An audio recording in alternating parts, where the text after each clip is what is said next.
Hello, I'm Ben Kling, and this is a showcase of the audio implementation for a project I built using Wwise, Unity, and an Arduino.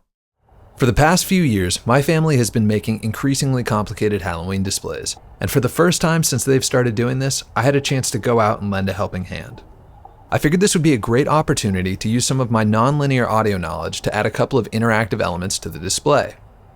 What we ended up with for this year's display was a light ambience, a small collection of oysters that would light up different colors when someone steps on a pad, and a candy god who gets increasingly angry the closer you get to his candy bowl. The first thing to tackle with implementation was to figure out how to actually get inputs from the Arduino to play sound. Turns out there are more than a couple of ways to do this. I whittled it down to two options. Either send MIDI data from the Arduino to Wwise and control the playback of events like that, or use the Arduino as a controller for a game in Unity with Wwise integration. I went with the option with Unity so that if I'm ever not able to fly back home for future holidays, I can send my family a build of the game and they can still run everything themselves. I expected getting the Arduino to speak to Unity to be the biggest challenge of this project, but thankfully there's tons of people out there who want to share their Arduino builds, including quite a few who built their own game controllers. All it took was some light modification of those controllers for my setup. For the oysters, there's an idle loop that plays when they are not triggered, and a start, loop, and off sound for each of the two colors of LEDs that can be triggered by the step pads. These step pads are large DIY pressure sensors built with Velostat and aluminum foil. Since stepping on both pads together will combine the two colors of LEDs, I also wanted to have the two separate pads play together well if kids step on them both at the same time. If both pads are being stepped on, it adjusts the blend layers in one of the loops, as well as ducks a band in an EQ so the two layers sit together nicely.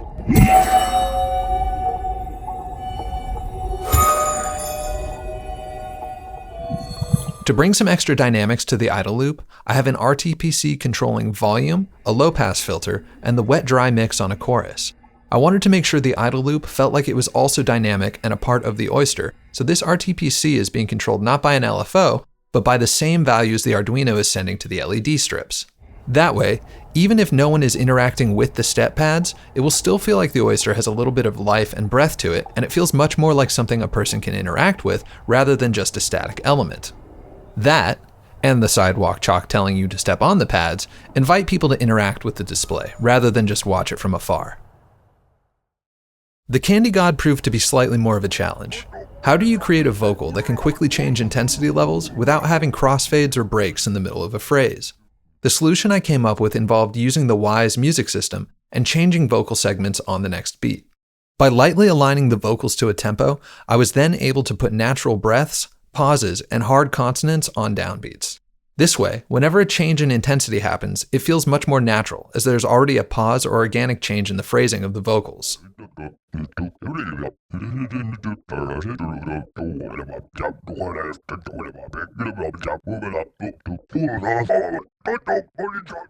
I also wanted to have a more natural ending to phrases rather than just a slow fade out. Most sentences, even if they're made up gibberish, tend to have a natural way of stopping that's hard to replicate.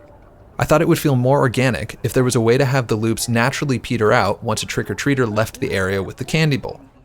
To do this, I took the ends of takes from the gibberish my brother improv'd and used them as transition pieces in Wwise that play once someone steps out of range of the sensor.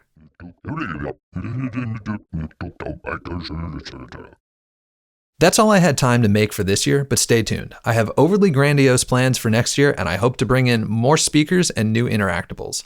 Until then, thanks for watching, and here are a couple shots of the prototypes, attempts at integrating motors, and making a floating jellyfish.